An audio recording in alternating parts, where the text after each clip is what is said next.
Bismillahirrahmanirrahim. Alhamdulillahi Rabbil Alamin. Wa bihi nasta'inu ala umuri dunyadin. Wassalatu wassalamu ala ashrafil anbiya wal mursalin Sayyidina Muhammadin khatamin nabiyyin wa ala alihi wa sahbihi ajma'in. Wa la hawla wa la quwwata illa billahil aliyyil azim. Rabbi shrah li sadri wa yassir li amri wahlul 'uqdatam min lisani yafqahu qawli. Ya arhamar rahimin, ya arhamar rahimin, ya arhamar rahimin, farij 'alal muslimin amma ba'du. Bapak-bapak, ibu-ibu, para jemaah musalla Nurul Hikmah yang dirahmati Allah, dengan perantara kita rajin sholat berjamaah, dengan perantara kita rajin menuntut ilmu Allah, mudah-mudahan kita semua, kedua orang tua kita, guru-guru kita, semuanya saudara kita muslimin muslimat, mukminin mukminat, selalu mendapatkan ampunan dari Allah Subhanahu wa taala, selalu mendapatkan rahmat dari Allah Subhanahu wa taala, selalu mendapatkan ridha dari Allah Subhanahu wa taala. Hidup kita selalu mendapatkan hidayah, petunjuk dari Allah, hidayah pertolongan dari Allah, sehingga bisa menjalankan perintah-perintah Allah, bisa menjauhi larangan-larangan Allah dimanapun kita berada. Dan mudah-mudahan hidup kita selalu dalam keadaan sehat walafiat, keluarga sakinah mawaddah warahmah, anak keturunan yang soleh-solehah, dan mudah-mudahan kita semua selalu ditambah ilmu yang bermanfaat, dikuatkan iman dan Islam kita, istiqomah hingga husnul khatimah. Sebelum kita mulai pengajian kita, marilah kita membaca suratul Fatihah dengan niat mudah-mudahan seluruh amal ibadah kita ikhlas karena Allah Subhanahu wa taala, dan mudah-mudahan majelis ta'lim kita istiqamah ila yaumil qiyamah, dan mudah-mudahan kita ditambah diberi oleh Allah Subhanahu wa taala ilmu yang bermanfaat. Ala hadin wa la kullatin shalah ila hadratina bil Mustafa Sayyidina Muhammadin sallallahu alaihi wasallam wa ala alihi wa sahbihi al-kiram, Sayyidina Abu Bakar wa Sayyidina Umar wa Sayyidina Utsman wa Sayyidina Ali radhiyallahu anhum, wa ala nabiyyin wa siddiqin wa syuhada wa shalihin alaihim wassalatu wassalam wa radhiyallahu anhum, Syekh Sultan al-Awliya Syekh Qadir Jalani radhiyallahu anhu, khususan Imam Syafi'i, Imam Maliki, Imam Hanafi, Imam Hanbali, Imam Hanafi, Imam Nawawi radhiyallahu anhu, khususan li jamil awliya kasalihin awliya katisafil Jawa radhiyallahu anhum, musalli abaina wa ummatina wa muallimina wa masyayikhina radhiyallahu anhum, sallallahu alaihi jamil qubur minal muslimin wal muslimat wal mu'minin wal mu'minat min masyariqil ardi wa magharibiha fi barri bahriha min ummati Muhammadin sallallahu alaihi wasallam. Al-Fatihah. A'udzu billahi minasy syaithanir rajim. Bismillahirrahmanirrahim. Alhamdulillahi rabbil alamin. Ar-Rahmanir Rahim. Maliki yaumiddin. Iyyaka na'budu wa iyyaka nasta'in. Ihdinas siratal mustaqim. Siratal ladzina an'amta 'alaihim ghairil maghdubi 'alaihim waladdallin. Amin. Bismillahirrahmanirrahim. Ya arhamar rahimin, ya arhamar rahimin, ya arhamar rahimin, farij 'alal muslimin. Ya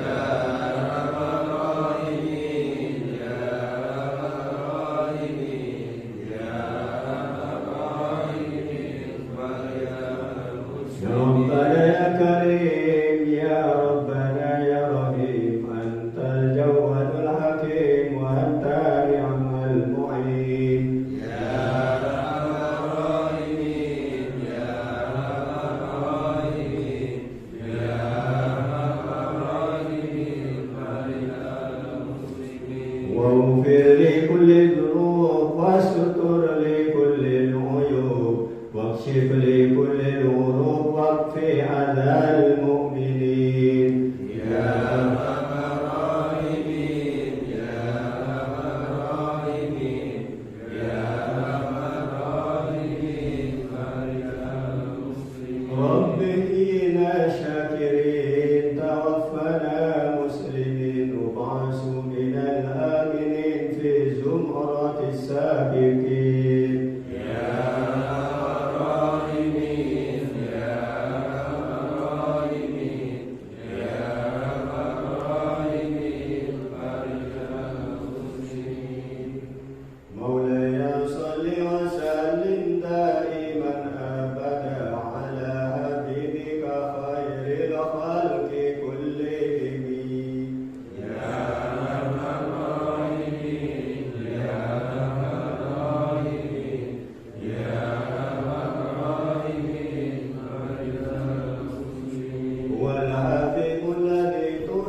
Bapak-bapak, ibu-ibu yang dirahmati Allah, bulan Ramadan dan kitab Al-Quran Karim adalah cahaya yang diberikan oleh Allah Subhanahu wa taala kepada umat Nabi Muhammad SAW. Adalah lentera yang perlu kita bawa ke alam kubur, lentera yang perlu kita bawa ke alam akhirat, yaitu yaumul qiyamah. Qala Allah Ta'ala,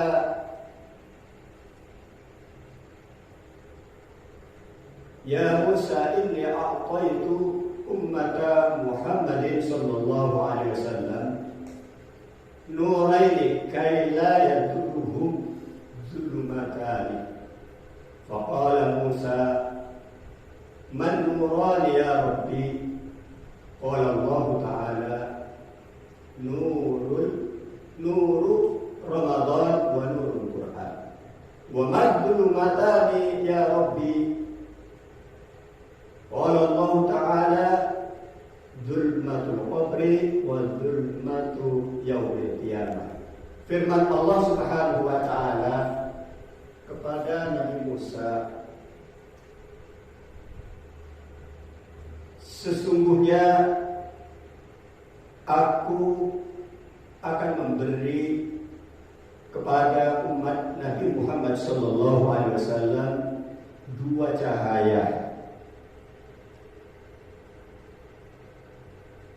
agar supaya umat Nabi Muhammad sallallahu alaihi wasallam tidak mengalami kesusahan pada saat datangnya dua kegelapan. Lalu Nabi Musa bertanya, dua cahaya itu apa, wahai Tuhanku? Dan dua kegelapan itu apa, wahai Tuhanku? Allah Subhanahu wa taala berfirman, dua cahaya yaitu satu bulan Ramadan, dua yaitu Al-Quranul Karim. Dua kegelapan yaitu satu kegelapan di alam kubur, dan yang kedua adalah kegelapan di yaumil qiyamah. Bapak-bapak, ibu-ibu, para jemaah yang dirahmati Allah,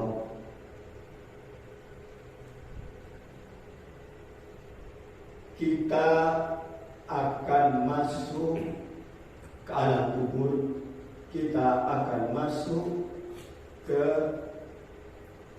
hari akhirat, alam akhirat. Alam kubur dan alam akhirat adalah dua kegelapan. Alam kubur dan alam akhirat adalah alam yang gelap gulita. Maka kita perlu untuk memasuki ke alam kubur dan ke alam akhirat itu membawa lentera, membawa cahaya yang diberikan oleh Allah Subhanahu wa taala kepada umat Nabi Muhammad SAW, yaitu satu adalah bulan Ramadan, yang kedua adalah Al-Qur'anul Karim. Cara untuk mendapatkan lentera bulan Ramadan dan cara untuk mendapatkan lentera Al-Qur'anul Karim agar supaya kita bisa membawa ke alam kegelapan, yaitu alam kubur dan yaumil qiyamah, alam akhirat. Untuk mendapatkan lentera bulan Ramadan, yaitu dengan puasa penuh sebulan di siang harinya di bulan Ramadan, dan dengan sholat tarawih beserta witirnya di malam harinya, maka kita akan mendapatkan lentera bulan Ramadan, bisa dibawa ke alam kubur, bisa dibawa ke alam akhirat. Untuk mendapatkan lentera atau cahaya Al-Qur'anul Karim, yaitu dengan kita rajin belajar Al-Quran. Siapapun yang rajin belajar Al-Quran bisa memahami, tidak bisa memahami, yang penting rajin, benar-benar rajin belajar Al-Quran adalah peluang baginya untuk bisa membawa lentera Al-Quran ke alam kubur dan ke alam akhirat.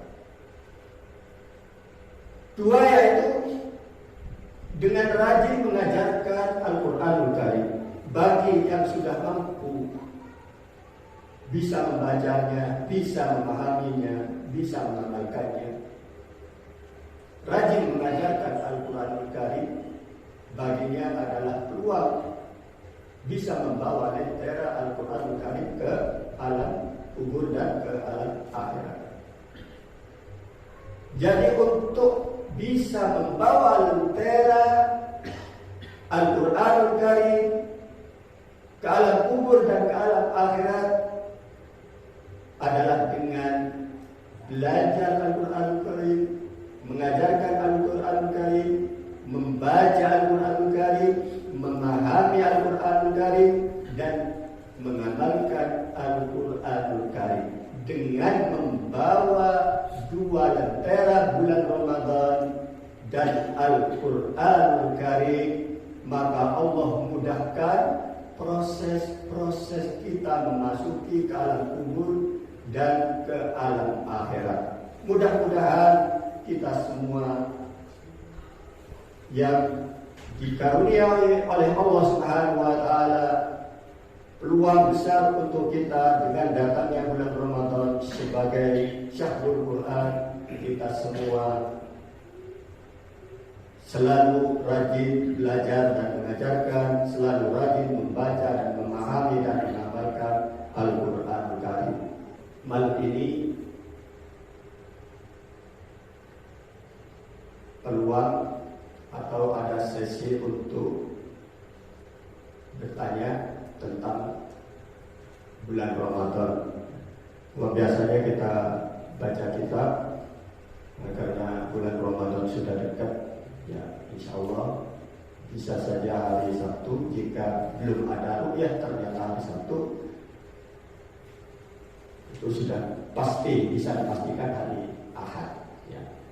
Jadi kalau di hari Sabtu tidak ada ru'yah, itu sudah dipastikan hari Ahad sudah nggak usah nunggu ru'yah lagi. Kenapa? Karena sudah tercatat sudah sempurna 30 hari dalam hitungan Hijriah atau Komariah, itu bulan dalam sebulan tidak akan lebih dari 30 hari. Dipersilakan para jemaah yang mau nanya tentang bulan Ramadan, mungkin ada keraguan atau ya selama ini belum tahu apa yang membatalkan dan harus bagaimana puasa bulan Ramadan.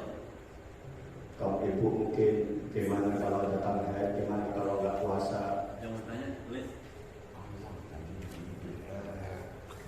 Silakan ditulis saja. Atau sementara belum ada boleh bapak-bapak atau ibu yang mau nanya secara langsung. Ya silakan. Selanjutnya kita bangun tidur,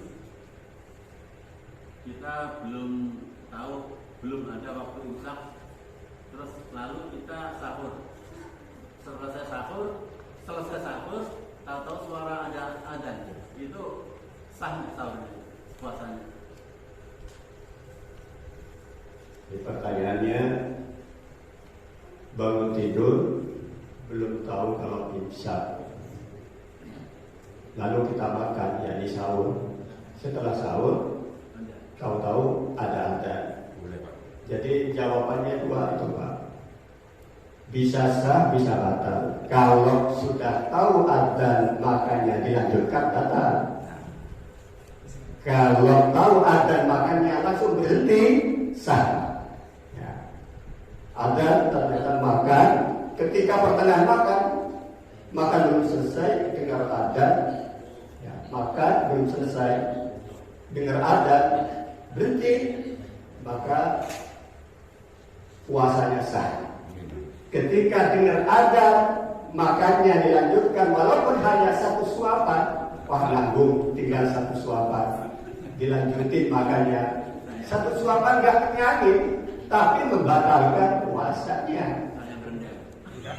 Sudah tahu dilanjutin ya. Nah, seperti itu Bapak-bapak. Ya memang kita perlu teliti ya, kita beribadah agar benar-benar yang dituju kita mendapatkan ampunan rahmat dari Allah Subhanahu wa taala. Boleh silakan yang sudah menulis. Mau nanya Pak Haji? Silakan Bapak Haji.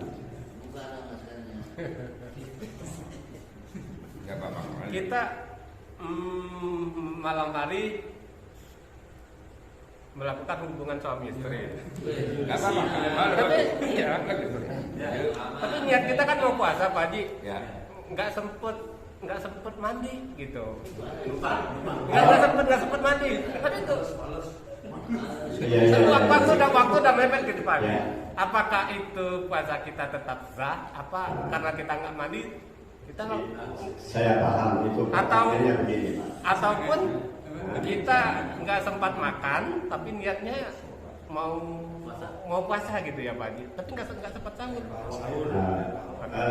Jadi ini saya masih coba saya ragu untuk menjawabnya lebih jelas lagi. Malam gimana? Ya. Malah berhubungan. Berhubungan Ya, juga. suami istri. Suami istri. Lupa buat mandi. Lupa mandi. Jangan Tapi silakan Pak ya. Saya kalau makan kira makan. Iya, begitu saja. Niat kita mau puasa gitu Pak Haji. Begini, ini pertanyaannya dari Pak Jai, jazakumullah khair. Mudah-mudahan bisa saya jawab dan bisa memahami kesemuanya untuk yang lain yang belum paham. Iya. Jadi ini suami istri di bulan puasa di malam hari. Di malam hari belum imsak, mandi kok terasa dingin, masih ada waktu lama, udah tidur dulu. Kesiangan. Bangun sudah jam 6, Ya. belum mandi. Nah, begitulah maksudnya Pak ya. Ya, sip. Belum mandi. Ya. Jadi ini yang bertanya ini pengalaman. Iya, jelas. Sudah dilakukan semuanya itu. Buat apa aja? yang nggak bertanya juga lebih pengalaman. Banyak orangnya, ya yang punyanya malu, ya benar ya. Jadi malam hari sebelum subuh, sebelum isya, kumpul tidur dengan istrinya, bersetubuh atau itu disebut junub Pak ya. Lalu bangun sudah jam 6 berarti sudah isya dan sudah subuh. Pertanyaannya, apakah setelah bangun belum mandi dalam keadaan junub, hukum puasanya sah atau batal? Rasulullah SAW pernah junub di malam hari dan bangun setelah isya, meneruskan atau melanjutkan puasanya, dengan arti jika malam harinya pukul tidur lalu tidur, bangunnya sudah isya, puasanya dilanjutkan, puasanya sah, jadi puasanya tetap hukumnya sah. Ya. Jadi itu maksudnya junub Pak ya. Dengan syarat ada syaratnya ya, ada syaratnya. Maksudnya begini, setelah bangun ya, sebelum mandi tadi, setelah bangun nggak ada sesuatu yang membatalkan puasa. Ya, begitu bangun, ya udah puasanya dilanjutin. Puasanya dilanjutin, terus mandi, terus puasa. Tapi kalau setelah bangun sudah isya masih makan atau minum, itu kan membatalkan, ya itu boleh. Nggak boleh kalau nambah lagi. Boleh Pak ya, kalau boleh ya Pak. Boleh. Ya, terima kasih banyak. Bermanfaat banget Pak Adi. Ini sebatas keterangan Pak ya, keterangan ya, sementara belum ada pertanyaan. Bagaimana orang yang niat puasa di Indonesia, lalu waktu berbukanya di luar negeri? Contoh misalnya kita nih niat puasa di Indonesia sebelum berangkat ke Saudi. Berarti di Indonesia jam berapa? Jam sekitar jam 4.40 kalau sekarang Pak ya. Jam 4.40. Itu imsak Pak ya. Niat puasanya, berarti niat puasa start jam 4.40 itu subuh, sudah puasa. Niat kita puasa di Indonesia. Lalu kita berangkat terbang ke Saudi. Ya. Lalu kita berangkat terbang ke Saudi. Kita lihatnya di Indonesia puasanya. Sampai di Saudi, kalau di Indonesia jam 6 sore maghrib ada kan sudah berbuka. Apakah kita setelah sampai di Saudi itu, sebelum sampai di Saudi kan selisihnya 4 jam setengah. Di Indonesia sudah berbuka jam 6, hitungan Indonesia. Kalau di Saudi sebelum jam 2, jam setengah 2. Masih lama nunggu kalau di Saudi. Apakah kita karena niatnya puasa di Indonesia lalu berbuka karena di Indonesia sudah jam 6, atau berbukanya nunggu terbenamnya atau waktu maghribnya di Saudi? Ini hanya nanti sebenarnya belum bisa ada yang nanya, jadi keterangan saja Pak. Jadi puasanya seseorang niat dan berbukanya itu ngikutin di mana yang dia tempati. Itu rumusnya Pak ya. Ngikutin di mana yang dia tempati. Contoh misalnya nggak usah Indonesia Saudi. Misalnya kita lagi di Surabaya. Niatnya puasa di Surabaya. Nah, jam 5 berangkat dari Surabaya ke Jakarta. Berangkat dari Surabaya ke Jakarta itu ya sekitar 1 jam. Di Jakarta belum balik, di Surabaya sudah balik. Karena kita niat puasa di Surabaya, apakah ngikutin waktu Surabaya? Tidak. Jadi ngikutin di mana yang dia saat itu ditempatin. Nah, begitu Pak ya, jadi lebih paham. Jadi rumusnya di mana ya waktu kita pada saat itu ditempatin, ngikutin pada saat itu tempat yang kita tempati. Jadi nggak ngikutin waktu kita niat waktu di Surabaya, tidak. Jadi kita, jadi misalnya puasa, niat puasa di Saudi jam di Saudi sama sih sebetulnya, cuman waktunya itu lebih lambat di Saudi 4 jam setengah. Di sana sahur, niatnya di sana. Pulang ke Indonesia itu maju 4 jam setengah, lebih cepat. Yang punya duit ingin puasanya cepat-cepat berbuka, ya udah berangkat aja ke Saudi, niat di Saudi, lalu berbukanya di Indonesia. Begitu lah ya. Biar apa? Biar berbukanya ini bisa dipakai, bisa dipakai. Jadi nggak apa sengaja begitu, boleh. Jadi udah kita berangkat ke Saudi, berbuka di sana, biar puasanya hanya kalau di sini misalnya 14 jam, berarti kalau dengan cara berbuka niat di Saudi, berbuka di Indonesia, berarti maju 4 jam setengah. Lebih cepat berbukanya, nggak terlalu lapar lah. Tapi terusnya lah ya. Bagi yang punya terus banyak nggak terasa daripada terasa lapar banget. Gitu Pak ya. Masya Allah luar biasa. Pak Haji mau izin bertanya Pak Haji. Assalamualaikum warahmatullahi wabarakatuh. Waalaikumsalam warahmatullahi wabarakatuh. Untuk menghilangkan suatu keraguan ada beberapa pandangan. Artinya ketika imsak ada yang berpandangan bahwa itu harus berhenti untuk makan aktivitas. Ada juga yang menyatakan batasnya itu di subuh. Artinya saat imsak itu boleh untuk melakukan aktivitas untuk sahur. Tapi kalau dia niatnya sudah dari jam 3 biasanya batasnya cukuplah di imsak. Nah mohon izin untuk penjelasannya masalah imsak ini bagaimana? Jadi imsak itu perhatian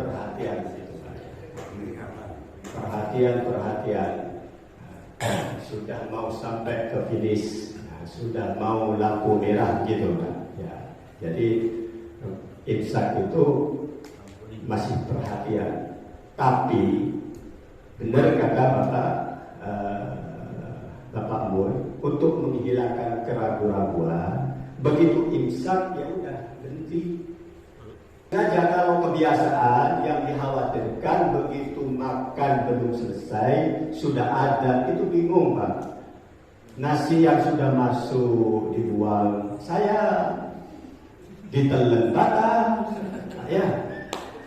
Iya, jadi benar ulama-ulama Indonesia itu perhatian tapi sudah diikuti. Itu sangat benar banget, itu yang perlu diikuti yang seperti itu.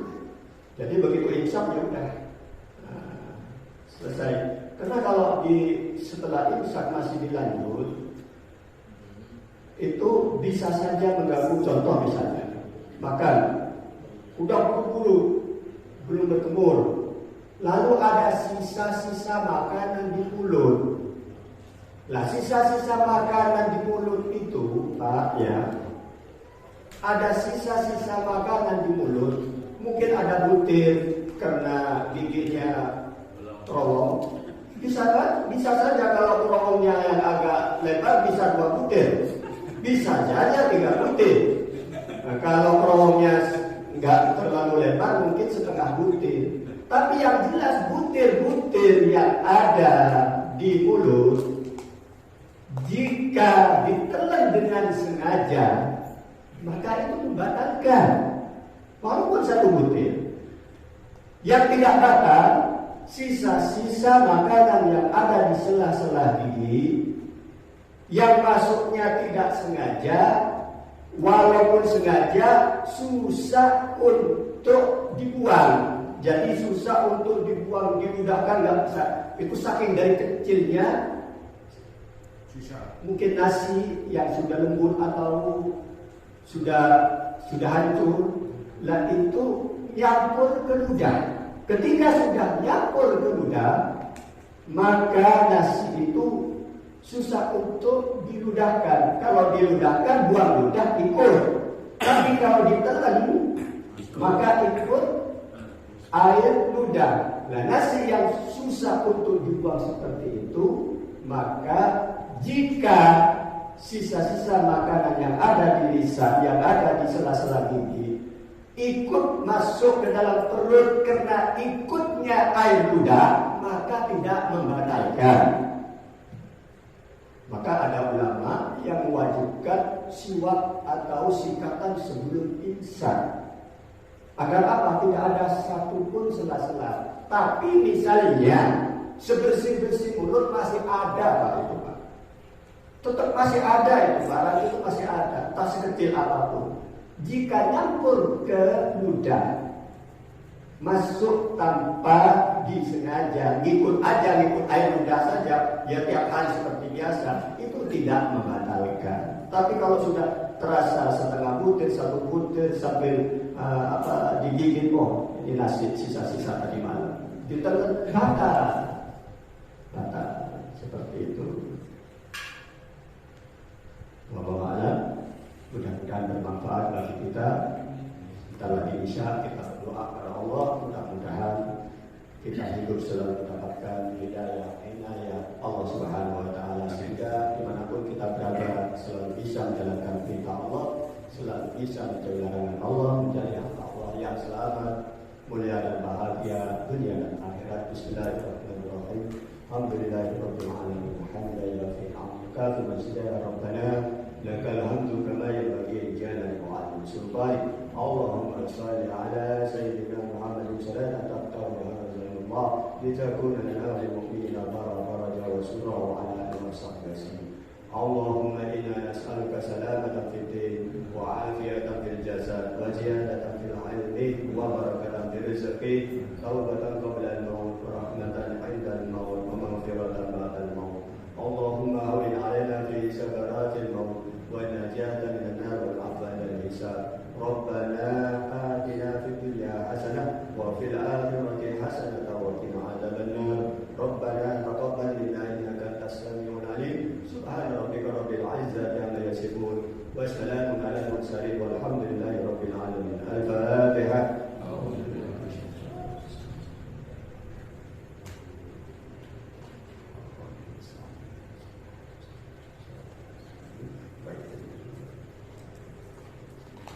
Wassalamualaikum warahmatullahi wabarakatuh. Waalaikumsalam.